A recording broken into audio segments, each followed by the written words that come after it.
Good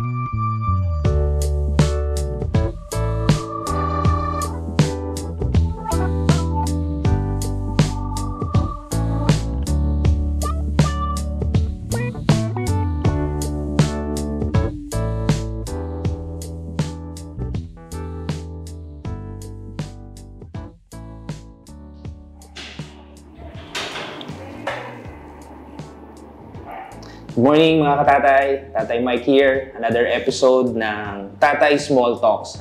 You know, in every Filipino household yata, parang sanay tayo na lagi tayong may extended family sa bahay. At sobrang useful or sobrang handy para sa isang hardworking tatay or hardworking nanay na merong kang katuwang na tito or tita, if you will. Now, I remember nung teenager ako, parang lagi kaming hinahabilin sa tito ko. Sa kanya ko natutunang uminom ng beer for the first time. Kakanood ko ng Stone Cold, Steve Austin, Budweiser. Nakita ko yung Budweiser ng tito ko. So ininom ko siya for the first time. Hindi ako sinumbong ng tito ko. Sa tito ko din natutunan, unfortunately, magbisyo, kagaya ng sigarilyo.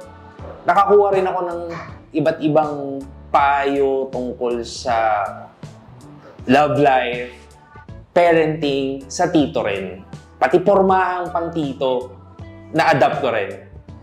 You know, when I lost my dad nung pandemic, wala akong ganang makipag-usap, wala akong ganang mag-podcast. So we had to stop doing this Tatay TV podcast. May isang podcast na pinakinggan, yung Tigas Tito podcast. Hinahanap-hanap ko yung feeling na may tito ka around na makakausap. Unfortunately, wala kasi nga pandemic. So nakinig ako sa podcast nitong kasama natin ngayon at ang laking inspiration yung binigay niya sa akin. Since napag-uusapan ngayon yung agawan ng material, magiging full disclosure, malaking inspiration na nakuha ko sa podcast niya. Yung meron siyang ginagawang review, yung maliit na titi, maliit na tigas tito, doon ko nakuha yung Tatay Small Talks. Kaya papakilala ko na siya sa inyo ngayon, filmmaker, creative writer, stand-up comedian. Kung may nakalimutan pa ako, i-reveal niya mamaya, Tito Joe Malabayan. Hello, hello. Good morning. Good morning, good morning. Good morning, Tito. Mike. May nakalimutan ba ako? Kasi, sorry I'm gonna tilt my chair towards you kasi para sa multiverse ko at sumusubaybay sa Filipino comedy, A-lister celebrity yung natin yan. Hindi, pero in my defense, nahirapan ako mag-research tungkol sa'yo kasi yung mga gawa mo ay nasa kalat-kalat na streaming platform. Meron siya sa meron pa ba nun? iWantKFC. Meron pa. Nasa Netflix yung ilang gawa niya, nasa Viva Max yung ilang gawa niya. Meron din sa YouTube. Meron. Pero kalat-kalat talaga. So, ganun siya ka-in-demand na comedy writer. Meron din sa Prime. Meron din sa Prime. Oh. So, may nakalimutan ba ako? Creative writer? Stand-up comedian? Online macho dancer. Ayun pala. Sabi ko pamilyar eh. Saka, hindi ko alam kung tawag, cameo artist. Cameo artist. Sige, pag-usapan natin yung cameo artist mamaya. Pero, fitness buff lately. Dati, oo. Pero ngayon, sakto lang. Podcaster din, syempre. Yun, nakalimutan ko yung mention yun, podcast. Matagal nang nawala. Tagal na. Pero, balik natin. Kukwento ko mamaya kung ano yung mga plano ni Tigas Tito. Alright. Sige, doon muna tayo mag-gravitate sa Tigas Tito kasi nga punong-puno ng stereotype yung intro ko tungkol sa Tito eh. Kung gagawa ka ng Tito character, Tito Jones, ano yung tsura niya? Pinoy di ba? So, Pinoy Tito, yan. Dati, isipin ko na ang cool na Pinoy Tito Sino yan? Parang mga action star, ganyan. So, pero nag-evolve na kasi dati ang mga gusto kong tito, mga idol kong tito, mga Tito Lapid. Tito Pimentel. Tito Pimentel eh. Pero yan, mga Tito Vic and Joey, ganyan. Pero siyempre, nag-evolve tayo, nagkaroon tayo ng character development. So, nag-a-adjust kung sino yung mga ideal titos na for me. So, ideally, kung gagawa ako ng tito, ang physical niya is, simulan natin sa physical, dapat hindi naman masyadong buff, hindi naman masyadong fit. Malakatawang atoy ko. Mga ganon, katawang basketball player or katawan na pang pwedeng mag-rescue, lifeguard, mga ganon. So, kasi syempre, ang unang concern ng tito yung mga pamangkin niya, yung safety ng mga pamangkin niya. So, diba? Yun, ganon. Stereotype yun. Syempre, ni-stereotype natin yung tito. Ngayon, dahil nga woke generation na, nag-i-evolve na nga yung itsura ng tito, no? Pero sa mga pelikulang ginagawa mo, laging nakikita yan, laging present yung tito na yan. Pakwento mo naman sa amin ng mga influences mo sa comedy film. Nung pamangkin ka pa. Nung pamangkin pa ako, yun nga, sabi mo yung sa monologue mo na may mga tito na doon tayo natuto ng bisyo. Ako maaga ako namulat sa bisyo. At nakuha ko nga rin sa mga tsuhin ko yun. Siyempre sila yung unang nagdala sa akin sa beer house. Sila yung nagdadala sa akin sa breakwaters. Di ko alam kung ano mayroon sa breakwaters, pero nadala ako ng mga tsuhin ko doon. Turo sa akin uminom ng alak, turo sa akin ng mga illegal na gawain. Na substance. Oo. Pero,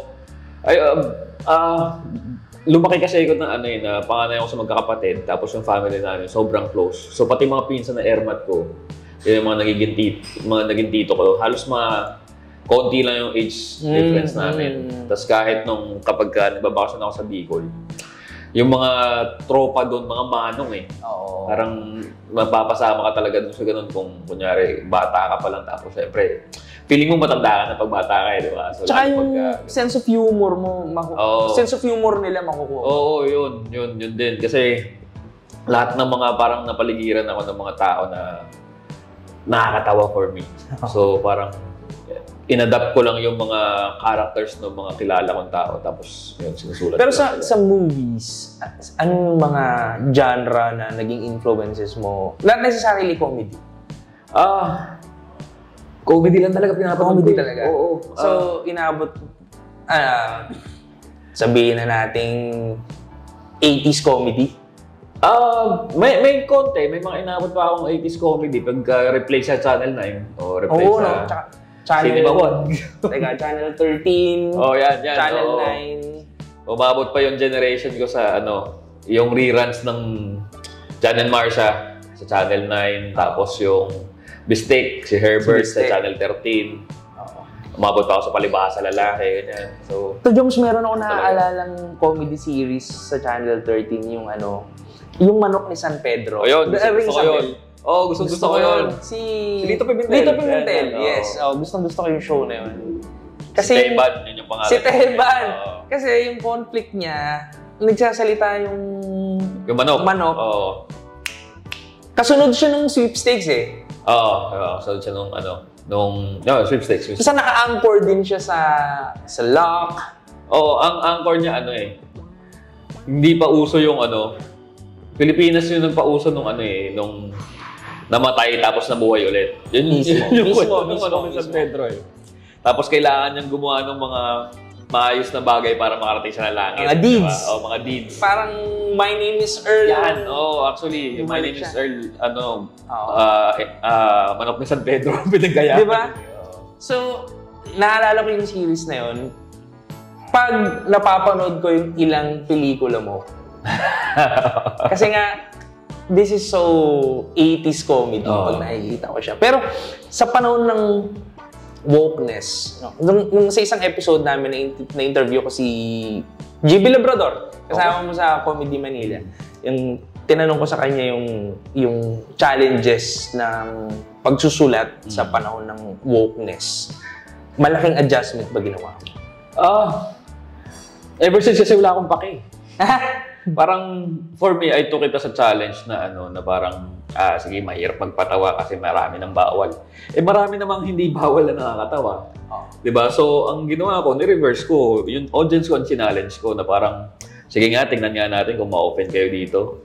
or matatawa kayo? Anong emotion ang una niyong mararamdaman at may lasting emotion sa inyo? Yung ma-offend o yung matawa?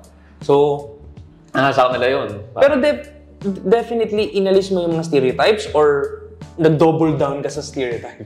Ever since din naman hindi ako, although nakuha ko yung humor ng mga tsuhin ko, hindi ko nakuha yung ugali nila na hindi nakakatuwa. Kasi yung mga toxic masculinity, hindi ko talaga nakuha yan kasi alam ng producer mo to na yung family namin ever since kami. Malapit kami sa nanay. Malapit kami, may mga kapatid akong babae. Okay. Tapos kahit, hindi ko alam kung naabutan mo yung Titos Tonight na may show kami, ako, si Jun Sabayton, si Tiny Corpus, yan. Meron kaming show na Titos Tonight, tapos nagsara siya, pero bago magsara yun, I had to leave the show kasi masyado na siya nagiging stereotypical tito. That's what I'm trying to get at. May mga pamangkin akong babae, kaya ayoko ma-associate sa mga toxic masculinity. Na may downside din yung hanging with your titos yung ma-adapt mo yung toxic masculinity. Pero now na nag-evolve na yung modern millennial tito, may conscious effort ka ba na bihisan din yung mga tito character mo? Actually, wala. Wala talaga? Oo, mas lang sila, nagre-react lang sila sa situation na, yung situation yung adjusted, yung characters hindi. Kasi, syempre, mas nagiging organic yung characters kapag tunay na tao yung pinagkuhanan mo sa kanila. Diba? Tapos, yung organic reaction nila sa mga situation. So, kaya lang siguro nagiging nakakatawa kasi yung sitwasyon yung nakakatawa. Gusto ko yun yung parang lumalabas yung complexity ng character kapag nilalagay mo siya sa sitwasyon. Yun. Bakit nakakatawa yung stereotype dito, guys? Kasi yun nga, parang stereotype is something na paniniwala natin diba? Minsan yung mga stereotypes na binibigay natin sa mga tao, hindi nga nila alam na ganun yung perception natin sa kanila, diba? So, nakakatawa rin siya kasi may grounded siya on reality. So, lagi kang merong kakilalang gano'n. Ikaw nga, sabi mo na lahat ng sa mga napapanood mo nagawa ko na nagre-resonate sa'yo yung manok ni San Pedro kasi nakaka-relate ka. So, nangyari na. Doesn't have to be na nangyari sa tunay na buhay mo or nangyari talaga sa'yo. Pero may kakilala kang gano'n. Kaya natatawa ka sa stereotype ng tao na yun kasi in some way, somehow sa buhay mo, natawa ka sa tunay na tao na gano'n.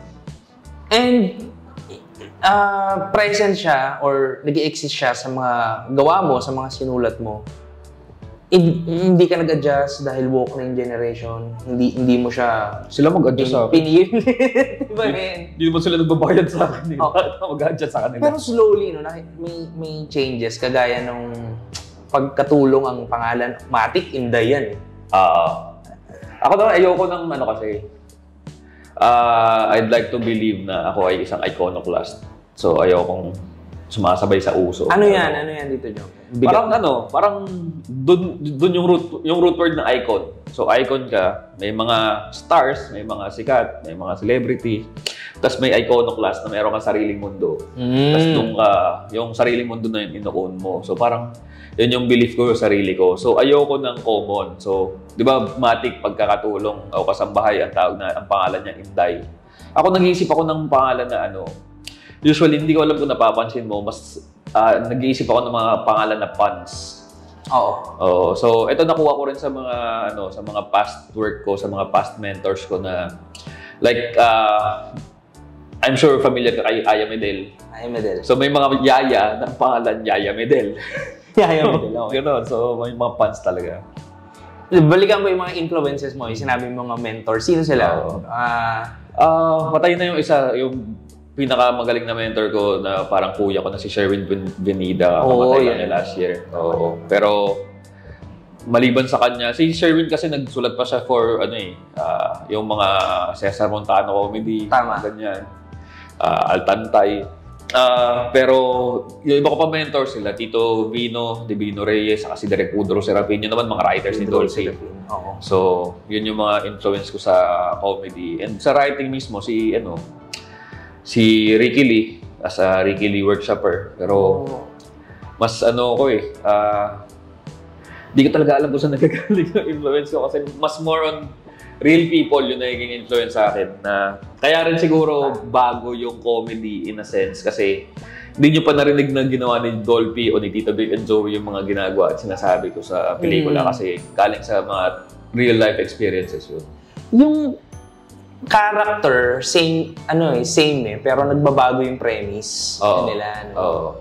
Isa pang movie na recently cameo ka, yung hitik na hitik din sa stereotypes to, hindi sinasadya, yung Social Climbers na streaming pa rin ngayon. I think 2 weeks na siyang streaming sa Netflix ngayon. Ito yung latest movie ng Love Team na Maris Racalan, Anthony Jennings. Patan nyo yan. Nandyan si Tito Joms. Tito Joms, yung character mo doon. Tell us about it. Ayun, si Kuya Onat. Si Kuya Onat ay kanang kamay ni Boss Hill. So si Boss Hill para siyang siya yung hindi siya sindikato pero parang sila yung siga. Loan shark, ganun. Loan shark. Para siyang ganun. Loan shark sa housing. So I'm sure lahat ng Pilipino nakaka-relate na merong taong nagpapautang. Nakapit-bahay nila, ganun si Boss Hill. Parang si Kuya Onat yung taga-singil, pwede. Oo, parang number 1 henchman. Kasi sila naka-pantalon, ako naka-shorts. Naka-cool. So parang, lang siya actually, one day shoot lang siya, tapos yun nga, camera lang. So, hindi ko masyadong gamay yung character, pero reading the character sa script na binigay sa amin, lang siya, syempre affected siya dahil na-scam sila. Tapos hindi naman niya pera kasi yun. Pera ni Boss Hill yun So kapag hindi nabayaran si Boss Hill, malamang di rin mababayaran yung karakter ni Kuya Onat. Tapos ewan ko kung anong gagawin niya. Ang interesting dun sa movie na yun kasi sorry bababaran ko ng konti yung sa Social Climbers. Kasi ang ganda ng sinabi na middle class kami, gusto namin makaakyat doon sa top of the food chain, kumbaga. Pero isang tulak lang, bababa ka ulit sa laylayan. Sa mga huli mong nagawang pelikula, meron ka rin ganung premise, no? Nasa middle class lagi yung character. Or lagi siyang, or working class. Working class siya na most of the time, non-confrontational. Sakto lang.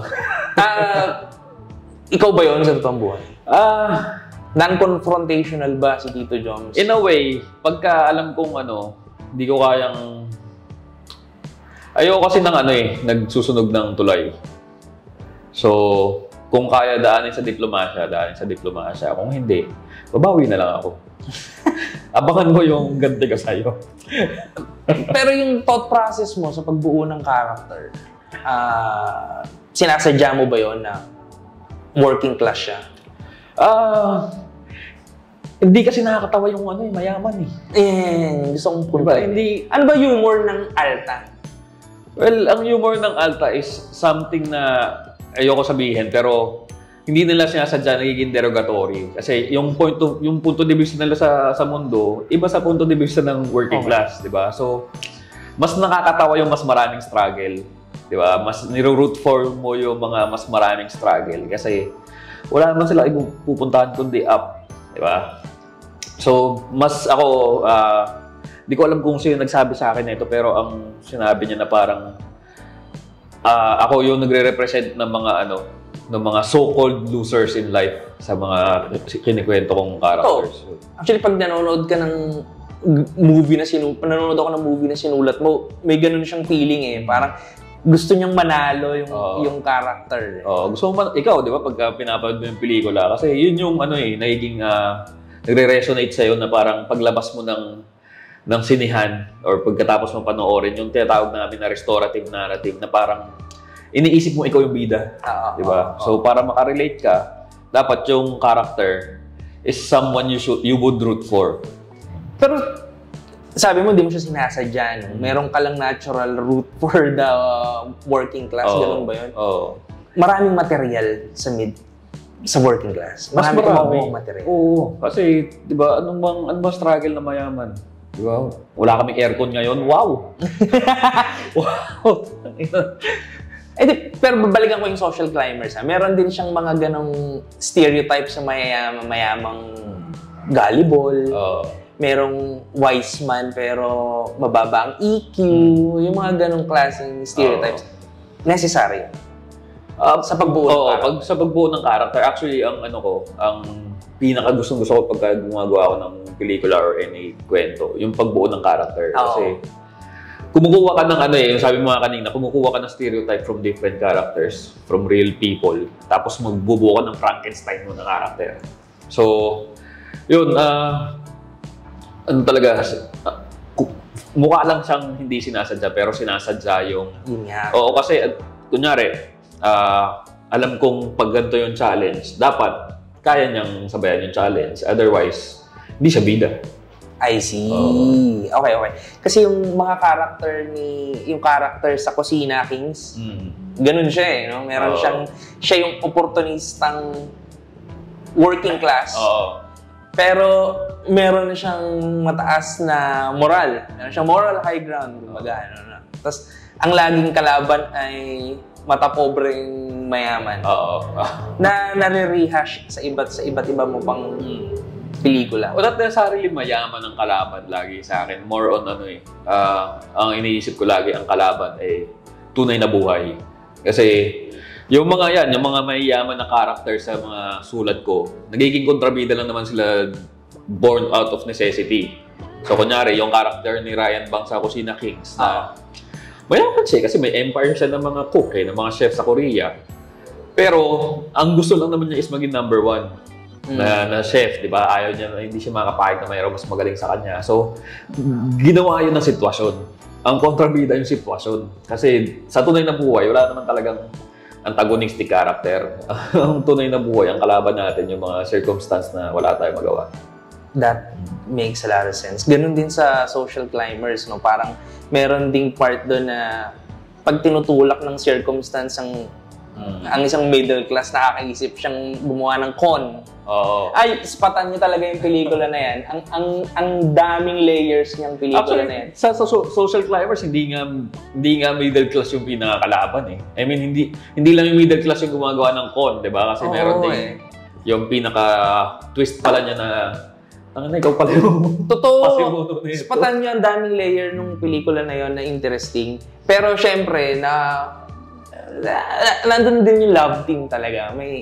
Para siyang parasite with romance. Oo kailangan mo siyang sikmurahin yung love team. And to be fair with them, talaga namang nakakatawa sila, maganda silang panoorin. Pero yung ibang aspeto ng movie, sobrang interesting yan. So much so, na kailangan ko ng resource person para pag-usapan yun. Yung comedy na malapit doon, yung gawa ni Tito Jones. Pero theory ko lang to, Tito Jones. Pagka sa Filipino setting, kapag yung ganong character na natutulak gumawa ng extremes, nasa desperation, ang trigger niya madalas ay inaapi siya, ganyan-ganyan. Tapos sa mga movie mo, may element lagi ng magic, may element ng extraterrestrial, tsaka supernatural. Bakit? Bakit hindi yung circumstances alone lang? Parang lang din, parang syempre paying homage to the ones before me. Yung John and Martian, yung name niya is a parody from John and Marcia, di ba? Pero nagsimula kasi siya sa premise na na kung 8 billion ang tao sa mundo, bakit walang para sa akin? So doon ko siya binuka na probably yung para sa'yo is nasa ibang planeta. So, yung sci-fi element talaga is more of nagkataon lang dahil yun yung kinailangan ng kwento. Pero dahil din madalas ko na collaborator si Victor Villanueva na ang specialty din is visual comedy. Visual in terms of may mga effects, ganyan. So, nagme-meld yung mga utak namin na parang gawin natin to, ito yung kaya natin gawin. Tapos parang from there, mas nakabuo kami ng kwento na buti nakakatawa. Tatalon ako ng konti. Sa character ni Enteng. Si Enteng. Si Teteng, sorry. Sorry. Itutumba ka ng tatay ko. Oo, yeah. Hindi ko pala papanood. Sa patay niyo rin yan. Johnny Gibbs movie. Pinush din siya ng circumstances. Nagbago yung point of view niya. No? Ayun, anong character development mo kay sa character? Ang character kasi ni Teteng is hindi siya coward. Pero yun nga, non-confrontational siya. Pero dahil nalaman niya na na mamamatay na siya, YOLO. Diba? Ito na yung pagkakataon ko na patunayan sa anak ko na hindi ako duwag. Ito na yung pagkakataon ko na naabutin yung mga gusto kong gawin kasi baka bukas patay na ako eh. Diba? So, ganun yung mga tao, diba? Na parang mas takot yung tao na pagka sinabi mo na tinutukan mo ng baril, kunyari, mas gagawin ng tao out of fear kesa out of pure want. So, gusto ko kasi nilalagay mo yung character lagi nilalagay mo siya dun sa alanganin para magkaroon ng pivotal point na lumabas yung flip side niya. Sinasadya mo yun? Oo, kasi walang point pagka, yun nga, like yung sasabi ko kanina, pag wala siyang struggle, pagka hindi masama yung sitwasyon niya, ano yung point niya to develop, di ba? Basically, you're giving us a comedy writing 101 right here. Parang ganun. No? Thank you. Salamat. Pero, sige, water ka muna. Isa pang noticeable or notable sa mga pelikulang ginagawa mo. Ngayon, nabanggit mo na yung sci-fi. Lagi siyang may element ng sci-fi. Or madalas, may element siya ng sci-fi. Tsaka nostalgia. No, laging may feels eh. Yung John and Martian feels, may Star Trek feels. Mula sa Walkman, sa Chuck Taylor, pati yung itsura ng kwarto. Nakarating ng bar si Pepe Herrera dun. Oo, di ba? Tapos, nandun din yung Tito character na played by G.B. Labrador. Na tingin ko, swak na Tito, no? Yeah. Yung nostalgia, lately sa mga streaming platform, lagi siyang nandun. Sa isang podcast mo, gumawa ka ng review mo sa Stranger Things. Talagang in-exploit siya recently sa mga streaming platform. Bakit? Feeling ko kasi yun yan, kapag relatable ang isang bagay, mas madali siyang kapitan, mas madali siyang panoorin. So, yun nga, like I said, na kapag nangyari siya sa'yo or familiar siya yung experience, papanoorin mo talaga, magiging interesado kayo. So, more than that din, ako rin, mas gusto ko na yun nga, as an icon of sorts. So, lahat ng ginagawa ko may kakaiba. Ayoko nung, although I can easily, like si Teteng, si tutumba ng tatay ko. Ang special lang naman dun, yung meron siyang sakit eh. Pero, other than that, wala naman siya masyadong specialty, di ba? Pero, nag-explore lang din ako ng pwede nating gawin. Like, kasi, ayoko naman na hanggang dito lang yung kaya natin. So, gusto ko rin na pagka naisip mo, hindi mo man naisipin na mayroong space comedy sa Pilipinas eh. Di ba? So, pagka inisip mo yun, si Joe magawa niyan. Kapag nag-isip ka ng cooking comedy, si Joe magawa niyan. So, ang nakikita ko kasi para sa mga hardworking tatay, dahil Tatay TV podcast to, parang yung comedy ni Tito Joms kasi, comic relief siya eh. Pagka galing mo sa trabaho, you had a bad day, hindi mo kayang makipagkaroon ng confrontation sa boss mo. Pero manonood ka ng pelikula ni Tito Joms, nananalo kasi yung character na kagaya mo. Kaya relatable siya. Kaya bukasan babawian mo na lang yung boss. Kinabukasan, meron kang bit-bit na character na akala mo mapupull off mo. Ayun lang. Na ko lang siya. Pero tingin mo, yun ang niche mo, yung ganitong klaseng comedy? Nung una, ang niche ko daw is male stories. Daw pa eh. Not necessarily comedy, pero parang strong point of view ng lalaki. Not necessarily male gaze.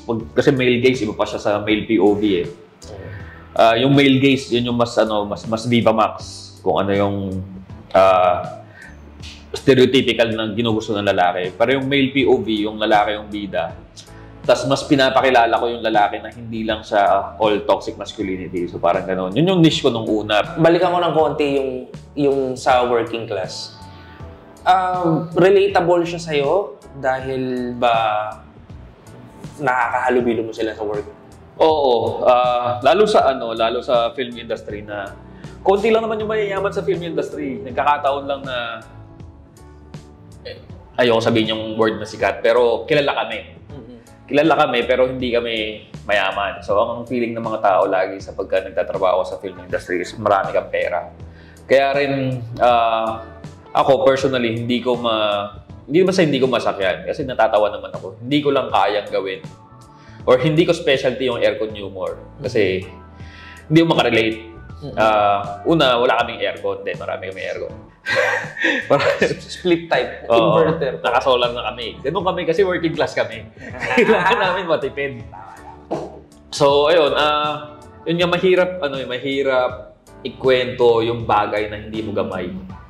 So, for me to write things about it, say stories about it, parang as a writer, parang hindi ako yun. So, ayoko naman na nagpo-project lang ako ng image na hindi naman ako. Ikaw na nagdala dun sa topic na yun. Hindi naman aksidente yung pagpasok mo sa creatives. No? Tell us about your family muna, yung background. Sino yung kami, ang kilala kami. Sino ba ang mga labayin sa film industry or TV industry? Actually, nagsimula yung tatay ko sa advertising. So, para mga 20 years din yata siya sa advertising. Nung nag-aaral ako, ang goal ko talaga is makapagtrabaho sa advertising. Actually, after ko graduate, parang 10 days after my graduation, nagsimula agad ako sa advertising. Nakuha agad ako sa advertising. Hindi dahil sa tatay ko, pero ibang kumpanya. Pero, hindi ko masyadong... Hindi na ako na-offend pag tinatago ako Nepo Baby kasi okay lang. Oo. Kasi wala namang issue doon. Pero, yun nga, nakuha ko sa J. Romero Associates Advertising. Kasi yung creative director doon, boss ko nung nag-OJT ako. So parang, actually, may time na kinukuha na nila ako to work. Right, di pa ako tapos graduate. So, talaga, parang feeling ko para sa akin talaga yung advertising. Pero, wala pa isang taon umayo ako kasi maraming sorry to break your bubble, pero alam ng producer mo to na sa advertising maraming baka kapalang ego. So, medyo cutthroat. Sobrang cutthroat. Parang hindi ko kaya na makipagsabayan sa marami silang mga anak mayaman, marami silang mga galing sa mga gandang schools. Tapos ako, perpetual. Wala na Go Altas. Wala kang facility sa Perpetual for Masscom that time na nag-aaral ako So, yun, nung nasa advertising na ako, that time naman, kinuha ng ABS-CBN yung tatay ko para sa, ang pangalan ng department nila, Creative Communication Management. So, sila yung gumagawa ng mga station ID, mga kanta, mga commercial ng ABS, ganyan. Tapos, dahil nga Nepo Baby kami sa advertising, yung iba kong kapatid na sa ABS na rin. May isang marketing, may isang PR, pero iba ng trabaho sa tatay ko. Tapos pati yung mga barkada ko nung college, dahil mga nag-OJT sila kay Airpat. Nung nagtrabaho sila, doon na sila napunta para naging boss nila yung tatay ko. Sa department ng tatay ko. So lahat ng station ID, may personal touch ng siya sumusulat ng kanta. No way. Hanggang yung recent? Yung dapat ini-interview nyo, hindi ako Hindi. wala akong sinabi kung parang Pero, parang tingin ko siya na short-change mo yung sarili mo sa ano na yun. Kasi naka-carve ka na ng sarili mong niche. Yun. Yun din yung importante. Yung comedy. Pag-usapan natin yung isa pang aspect ni Tito Joms, stand-up comedy. Dito feeling ko sa mga material mo, dito ka nagpo-push ng envelope. Tama? Hindi mo pa ako napapanood mukha mo. Ay, kinig naman ako sa podcast mo. Alam ko naman ang material mo. Hindi, manonood talaga ako ng show. Ayun, actually ngayon, naka-performance break muna ako sa stand-up comedy. Mas nag-focus ako sa writing kasi ang dami ko sinusulat ngayon. Pero tama ka na na doon ako nagpo-push ng comedy kasi si Ryan Rems, si Rock and Roll to the World, lagi niya sinasabi sa akin na, Joe, matuloy mo yung stand-up para tumapang ka. Kasi may mga material na hindi ko mapalabas sa screen, doon mo nilalagay sa stand-up comedy. Ngayon, mas TV writing mo na ginagawa mo? Or mas film ako ngayon. Film writing ako ngayon. Kwento mo naman yung aspect ng 80s pop culture kasi nandun yung vibe lagi sa mga movies mo Anong 1985? 84 ka? 84, oo. 84. So, halos sabay lang tayo. 1985 ako. So, generation natin yung skateboard. Generation natin yung biker mice from Mars. Mga ganyan. Roller Boys. Roller Boys. Present yan sa mga movie mo, hindi sinasadya, sinasadya? Mas sinasadya ko siya actually kasi pagka may naaalala ako na napanood ko to sa gayahin natin, gawin natin. Naniniwala kasi ko na si Pablo Picasso meron siya sinabi na real artist steal. So hindi na ngopya ang tunay na artist. Nagdanakaw sila tapos inaangkin nila tapos dinadagdagan nila ng bago. Iteration. So yun nga yung mga 80s nostalgia, sci-fi, mga pop culture na yan. Talagang ninanakaw talaga, literal na. Yung sabi mo nga, uso yung nakawan ng ideas. Literal na ninanakaw ko yung mga ideas na yun. Tapos dinedevelop ko siya na mas, kumbaga binibihisan mo siya ng bagay sa generation na to. Na naiintindihan ng generation na to. Kaya ko rin ginagawa yun kasi for me, that was one of the best eras of filmmaking. Of TV. Of Philippine TV. So, ang gusto ko mangyari, kapag pinanood nila yung pelikula ko, tapos may nagsabi sa kanila, kunyari ng parenting na, napanood ko na yun sa ganito hahanapin ng bata kung saan ang galing yun. Diba? Ngayon, yung generation yun, masa-search mo na lahat sa internet Pero nag-work siya. May Cobra Kai, Stranger Things. Ghostbusters.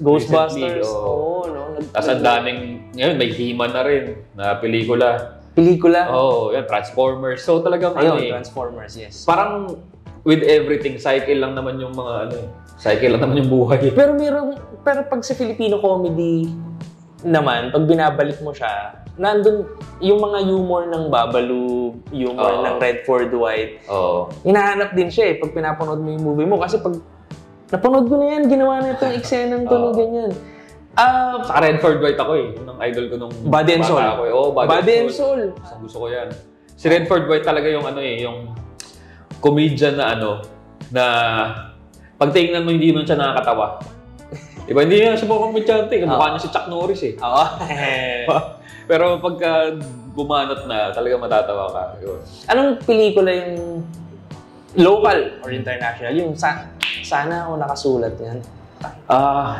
Pumatok ng gusto, sana ako nakasulat. Actually, madami. Parang, ngayon yung mga bago-bago, yung mga pelikula ni Taika Waititi, na parang, ganda po tayo. Like, Jojo Rabbit. Si Jojo Rabbit, hindi siya masyadong all-out comedy, pero feeling ko pareho kami ng humor ni Taika.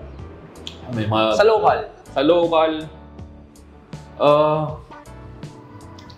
meron ako nung huli. Naisip ko na sana ako nakasulat. Cleaners. Si Glenn Barrett. Sobrang yun, hanapin nyo, ang ganda-ganda. Nasaan yan? Para hanapin yung mga katatay na. Alam ko meron sa Vimeo yun. Another streaming platform na kailangan natin i-download. Keep up, mga katatay. I-telegram ko sa'yo. Ang hirap mag-keep up talaga sa mga gawa. Kasi hindi siya pinalabas sa mainstream. Parang lang siya, parang art film. Tapos, kung kahit panoorin nyo lang yung trailer nung Cleaner sa YouTube, magkaka-interest talaga kayo. Makaka-relate ka kasi siya nostalgia story siya So yun, parang tangina nung napanood ko, parang tangina, ganda ng putang ina. Sa tingin mo mga ilang taon pa, nagagatasan yung nostalgia? There will always be nostalgia. So, kung kunyari itong generation natin, darating in 30 years, tayo naman yung kinokopya nila. So, kasi hindi mawawala yun. Kahit hanggang music kahit yung areglo ng music ngayon. Kasi hanggat hindi nag-mature yung audience, nag-e-evolve kasi yung audience natin. So, Yung mga dating like tayo, fans tayo ng mga 80s comedy, tumatanda tayo. Tapos kapag may chance tayo, papanoorin pa rin natin kasi that gave us a good feeling. Oo. Diba? So, yung ibang generation, ganoon din yung gagawin. Kaya may times na like ngayon, ewan ko kung ano yung stand mo. Yung Marvel, marami nang nagagalit sa kanya kasi parang nagiging pambata na. Like, ako gusto ko yung Thor Love and Thunder na marami nag-hate. Kasi sinasabi ng pambata, hindi daw ganun si Thor. Kaya para sa akin, hindi na kasi tayo yung audience. Ang audience na yung bata. Tama. So, kailangan mo rin mag-evolve as a filmmaker and as an audience na para kumbaga ma-accept mo, makapag-adjust ka na nag-iiba na yung kwento dahil nag-iiba na yung viewers. Nice. Ang gandang segue kasi yung susunod natin pag-uusapan, yung evolution na ni Tito Joms. Kasi nga, ang role ng tito lagi sa household, kung yung mag-asawa, good cop, bad cop, yung tito siya yung crooked cop eh. Kamusta ka sa mga pamangkin? Nag-i-impose ka ba sa kanila ng mga sa ayaw at sa gusto natin, in-impose sa atin nung tayo yung pamangkin? As much as possible, hindi. Kasi sa bahay namin, dalawa kaming tito, ako, tapos yung bunso kong kapatid. So siya, ang style niya naman is parang ginagaya niya yung tatay na parang strict siya sa mga pamangkin namin. Tapos ako siya, sabi niya na hindi tayo tatay. So dapat hindi, yung pagdidisiplina, hindi natin problema yon. Ang kailangan lang natin is layan natin yung mga kapatid natin na palakihin yung mga anak nila. Pero ako, mas like kung sinasabi, like sa mga material ko na ang tawag sa akin ng mga pamangkin ko sa bahay ay funkel. Kasi laging fun uncle. Pero fun lang kami lagi. Kasi sinasabi ko rin sa kanila na I'm not your dad. So, parang hindi mo kailangan magpakitang gila sa akin, hindi mo kailangan na magpakabait sa akin, pero maging maging polite. Yun yung feeling na hindi mo kailangan magpakabait sa akin. So, ikaw yung tito na hindi nagde-demand ng so much respect or... Hindi problema yun. Talaga? Oo, ang gusto ko lang na masaya kami lagi pag magkakasama kami. Anong bonding yun ng mga pamangkin? Iba-iba eh. Pagka, kunyari, lumalabas kami ng papasyal kami kung saan-saan, kain, time zone from time to time, kasi nagta-time zone ko sila.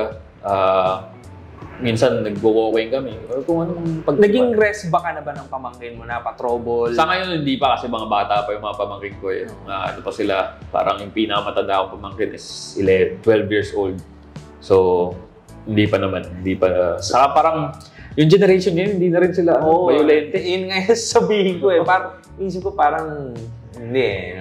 Ayoko sabihin na soft o weak yung generation. Pero mas na sila, parang alam na nila kung ano yung pointless gawin. Ikaw ba, nanghingi ka ng rest back sa tito mo ever? Oo. Nung college ako, meron ako nakaaway na hindi ko nga maalala ang pangalan. Saka hindi ko alam yung pinagmulan ng away namin eh. Tapos isang beses, nakasama ko yung mga uncle ko, yung mga pinsan ko, nagiinuman kami sa, ewan ko, inabutan mo sa, pero tagad ka dati. Meron dati sa Alabang Town Center, ang pangalan niya Hertz. Okay. Tapos sa Hertz, hindi ko alam kung alam ng producer mo. Alam ng producer ko yan. Sa Hertz, ang beer 15 pesos lang. Talaga. Saming like 15 pesos lang. So, talaga maraming lasing. Tapos yun nga, kasama ko yung mga uncle ko. Tapos nakita ko yung kaaway ko, tapos parang tinuro ko lang sa uncle ko ng kaaway ko. Sa town? Sa town? Sa town. Tapos parang nag-CR yung uncle ko. Pagbalik niya galing CR, sinapak niya bigla yung kaaway ko. Tapos nag-rumble, tapos takbo na kami. Wala na akong balita doon sa nakaaway ko. Ngayon, tinanong kita kanina kung meron kang conscious effort na baguhin na yung tito character. Saan mo ina-adjust yung tito, yung premise ng tito para mag-relate sa Gen Z? As much as possible, ginagawa ko siyang doesn't have to be woke, pero hindi siya kadiri. Kasi minsan din kasi, yun din nung sinisimulan ko yung Tikas Tito podcast, yun ang gusto kong tanggalin na stigma sa mga Pinoy. Na yung tito bordering on kadiri, bordering on manyak. Ayoko nung ganon kasi hindi ako ganon. May comedy nung 90s. Leo Martinez, magaling din na director. No? Pag ganon na siya no? May ganong genre ng comedy na yung nasty comedy na hindi mo in-explore yun ever. Meron akong nasty comedy pero hindi siya manyakis comedy. So, marami akong raunchy. Raunchy comedy. Boy Bastos is very raunchy, pero hindi siya manyakis. Nahirapan din akong hanapin yun. Ibang streaming platform. Sabi ba, Max, ang Boy Bastos? Si Jano, dun sa Tutumbakan ng Tatay Ko, meron siyang ganung gusto nung unang draft. Pero sabi ko sa kanya, nasa title mo yung tatay eh. Tapos gusto mong gawin yan. So, may konting adjustment lang kami. Buti naman na. Nagpipigil ka dito, Joms? Na dumiretso sa ganun. Dahil, is that the millennialing you in some way? Siguro that's the decent human being in me. Kasi not necessarily, wala naman generation yung pagiging decenteng tao eh. Diba? So, ayoko lang na pagdating ng panahon na mapapanood ng mga pamangkin ko yung mga gawa ko, isipin nila na, kadiri naman si Uncle Joe. Ayoko na ganun. Gawa mo yan. Oo. So, gusto ko, balang araw na mapapanood nila yung mga gawa ko, is magiging proud sila sa akin at hindi nila ako kakahiya. Anong plano sa Tigas Tito? Isa ako sa mga nag-aabang talaga, promise. Si Tigas Tito, nagkaroon pa ako ng episode last year. Pero actually, last year, kumbaga, binangko ko muna si Tigas Tito kasi nag-focus ako sa stand-up comedy. So, ang ginagawa ko kasi that time, nung pandemic, kaya kong gawin si Tigas Tito. Wala tayong ibang ginagawa eh. Wala kang stand-up comedy. Yung trabaho ko once a year. So, kaya ko siyang gawin. Pero nung pumasok yung taon na ginagawa ko si Tigas Tito podcast, nagsa-stand-up comedy ako, tapos sinusulat ko yung I'm Not Big Bird. Tapos meron pa akong isinusulat na sitcom. Kailangan ko mag-sacrifice. So, ang madaling i-sacrifice si Tigas Tito podcast. Kasi nga, palabas yung pera ko dun eh. Tama. Tapos ano pa siya? Sad part din talaga. Kesa yung oras ko inilalagay ko sa pagsusulat, kailangan ko mag-record. So, medyo time-consuming. Alam naman na ito as a podcaster. Tapos, kaya ako rin sa may time kasi na parang naumay ako sa mga nagpa-podcast na parang ginagawang showbiz linggo yung podcasting na mayroong mga blind item, na parang mayroong nagchichikahan, na parang anong point yun? Bakit ako nakikinig sa ganyan? Kasi nagsisiraan lang kayo. Hihingi pa naman ako ng chika sa'yo ngayon. Hindi siya chika. Papakwento ko lang. Pagkatrabaho mo yung mga komedyante, yan, I'm Not Big Bird, obviously. Diba? Yung Kusina Kings, ang daming komedyante noon. May Jun Sabayton doon. May Empoy. May Empoy doon. May Ryan Bang, may Yubs, may Nonong. May Jason Gainza doon. Jason Gainza. Nandun ako. Nandun si Tito Tiny. I Am Not Big Bird. May Red Oliero doon apparently. Si Jano Gibbs. Isa pang ang ganda ng timing ni Jano Gibbs. Gano'ng kahirap pag komedyante yung katrabaho? Madali nga siya eh. Pero pag nagbabatuhan kayo, someone has to say, stop. Okay na yung character dyan. As long as, ako naman hindi ako strict sa lines. Basta masabi mo yung thought. Tapos, kung mas nakakatawa yung binitawan mo kaya sinulat ko, di okay. Hindi ako strict. Yung parang orthodox na, hindi. Yung linya lang. Saka, maganda kasi maganda yung nabubuo ng mga komedyante na walang ginagawa. So, habang naghihintay kami, gaguhan, lokohan, parang... Si Kusina Kings, trivia. 1 taon namin kinunan si Kusina Kings. Nunong Balinan pala. Nunong Balinan, nasa Kusina Kings. 1 taon kami nag-shooting ng Kusina Kings. Kasi si Empoy busy sa teleserye. Tapos nung patapos na yung teleserye niya, si Sanjo naman nag-teleserye. So yung schedule namin, salabat. Sa 1 taon kami nag-shooting. Sa 1 taon na span of time, meron kaming 24 shooting days. Na parang talaga naging close na kami kasi lahat kami nag-aabang kailan yung next shoot. Tapos kung kunyari walang shoot, magkakasama kami. Nagiinom kami o kung ano naman trip ginagawa. Si Yub, sobrang... May mga nakakatawa na yung mga komedyante talaga, alam mo komedyante kapag kahit walang camera, sobrang nakakatawa. Yan, sila Yubs, Smokey Manoloto. Yan, mga character actor. Kahit si Ketchup, nakakatawa si Ketchup in real life eh. Ito ang gusto kong malaman. Yung career ba ng creative writing, may pera ba?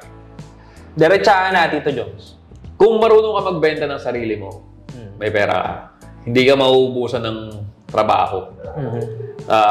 Dagdag na rin doon na ito lagi kong sinasabi, kapag ka nagtrabaho ka sa ABS, hindi kailangan magaling ka. Basta mabait ka. Kasi magkakaroon ka ng project. At paglabas mo ng ABS, paglabas namin ng ABS, dala namin yung values namin na yun. Kaya more than the parang makapal sa resume yung ABS-CBN, alam nila na pagka nagtrabaho sa ABS, may values. So, yung mga producers, mas gusto nilang katrabaho yung not necessarily ka-close nila, pero alam nila na hindi sila papahirapan. So, pero writing for comedy, hindi naman siya subgenre eh. Writing pa rin naman siya in essence. Kaya lang, may iba ka bang nasulat na hindi comedy? Mayroong mga parang with comedy. May sinulat kang MMK, nakita ko sa IMDb. Hindi ako sumulat sa MMK. Ako sa MMK, researcher. Researcher ako sa MMK. So, nung natapos yung contract ko doon, tinapon nila ako sa comedy kasi sabi nila, dahil hindi ka marunong mag-drama, mag-comedy ka. Parang hirap-hirap na comedy. Malapit na tayo sa mga last part. Recently, tumatawid yung mga YouTuber papuntang TV comedy. Anong take mo doon? Kung deserving naman sila, bakit hindi? Sa tingin mo, hack yun na from YouTube, tatawid ka? Kasi being a stand-up comedian yourself, wala na kasing ngayon eh. Wala nang mold. Diba? Like, gusto kong pinapanood si Malupiton. Nakakatawa siya. Tawan-tawa ako dyan sa tao na yan. Pero, I heard na hindi rin naman siya tumatawid sa mainstream. Kasi, anong rason niya? Si Kong TV. Supposedly, there was a time ng pandemic na gagawa ako ng show for Kong TV sa ABS-CBN. As di natuloy. Pero, mas para sa audience. Kumbaga, fan service. Okay. Na kung tatawid si Kong TV sa TV, kung tatawid si Malupiton sa mainstream, di tumawid sila. Basta nakakatawa pa rin sila. Basta hindi nila babaguhin yung brand nila. Pero dahil nga naniniwala ka sa ganung collaboration ng writer tsaka ng aktor, okay sa'yo na makipagbatuhan sila sa'yo sa... Oo. Mas maganda nga yun kasi mas maraming experience, mas maraming iba't ibang point of view. Kasi may mga na-experience sila na hindi ko alam. May mga na-experience ako na hindi pa nila nararanasan. So, nagme-meld lang kami. Adjust na lang. Pag nakikita ko talaga yung mga humor ni Malupiton tsaka ni Kong TV, Kaloy Alde talaga yung bumabalik sa akin. Isang underrated comedian din yung Kaloy Alde. Anyway, wrap up ko na yun. Tito Joms, plano, project na sinusulat ngayon. Ito na yung showbiz part na ayaw mo sa mga podcast. But we're gonna do this.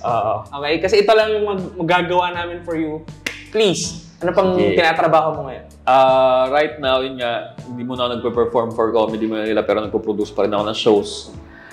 Dito sa BF Resort, meron kaming venue dito, yung Classified Lounge sa harap ng Starbucks. Abangan nyo lang yung may mga sa Comedy Manila Manila pa rin. Sa Geng Open Mic na... Si Geng Open Mic is Comedy Manila group siya na mga consisted of South Open Micers. Uy! Ay, ang haba kasi sabihin ng Comedy Manila South. So, gumawa kami ng pangalan ng grupo. Comedy Manila Metro South. Oo, di ba? Parang madoy. Wala namang Comedy Manila Quezon City. So, gumawa kami ng pangalan namin. Sa ngayon, ang pangalan pa lang na Geng Open Mic, pero papalitan na daw nila kasi ayaw nila ma-associate kay Boss Toyo. Wala akong pake. So, yun. Anyway, abangan nyo lang na may mga social media kami. Meron sa Instagram. So, nagpo-produce ka ng comedy shows ngayon. Right now, sa Southwest, meron kang BF Resort. Sa South, may BF Resort, may Muntinlupa. Yun, Muntinlupa pala. Muntinlupa Gig House. Si Winston, alam ko, bibigyan kami ng isa pang venue niyan dito sa BF Resort. Kaya pa tayo ng venue ni Winston. Ano pa ba? Tama. Pero sa TV. Sa TV. Writing gig. Wala pa akong sure sa TV ngayon. Hindi. Wala pa nga. Pero sa films ako, sa online streaming, meron kaming nakakuha ako ng Netflix original, nakapagpa-approve ako ng Netflix original na akong writer. Abangan nyo na lang yan. Siguro in 2 years pa kasi. Basta this year kukunan. This year din, kinuha ako ni Echo to be his writer for every project na gagawin niya. So marami kami ginagawa ni Jericho. As in, Jericho Rosales. Lalagyan mo ng comedy. Oh, gusto niya mag-comedy. Talaga ba? Nakakatawa rin kay Jericho kasi may isang pelikula si Jericho, yung Luck at First Sight. Ang pangalan niya doon, Joe Malabayan. No. So, nagpakilala ako sa kanya. Sabi ko yung Joe Malabayan. Tapos sabi niya, tama, ikaw yung Joe Malabayan. Bella Padilla. Bella Jericho Padilla. Rosales. So, maganda rin yung movie. Kaya ang pangalan ko sa contacts niya, The Real Joe Malabayan. Yun. Ano pa ba? Basta marami kami ginagawa ni Echo. Tapos, in terms of podcasting, yan.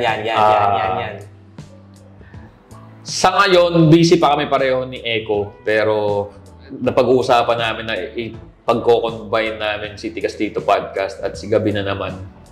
So, iba rin yun eh. Oo, depende pa sa may space pa ba sa isa? Wala kasi yung ginagawa masyado eh. Alayo kasi ng bahay niya sa Marikina eh. Marikina. Pero socials, bato mo na lahat, Tito Joms. Meron pang isang podcast din na niluluto na kumuha rin sa akin yung pero more on motorcycle lifestyle na. Baka Tikas Tito Moto. Yun ang tatawag namin. Pero tingnan po pa tinatamad pa ako gawin eh. Si Tito Joms ngayon ay freelance. Freelance naman ako lagi. Mas maganda yung freelance kasi you're always at your own pace and you're always betting on yourself. Marami kasi sa audience ng Tatay TV Podcast, mga freelancer, ganyan. So, nakakatakot. Umalis kasi wala akong benefits, tapos hindi ko alam kung kailan ako babayaran. Pero dahil nga, you're always betting on yourself, lagi ka may motivation na dapat mong galingan. Hindi ka pwede mag-slack off, hindi ka pwede mag-take for granted ng mga bagay dahil nga, first and last, yun ang pwede mangyari sa'yo. In short, tigas. Yun, tigas. So, in behalf of my producer, Winston Alcantara, and my co-host, Dominic Dalisay, Joe Malabayan, Tigas Tito himself. Thank you!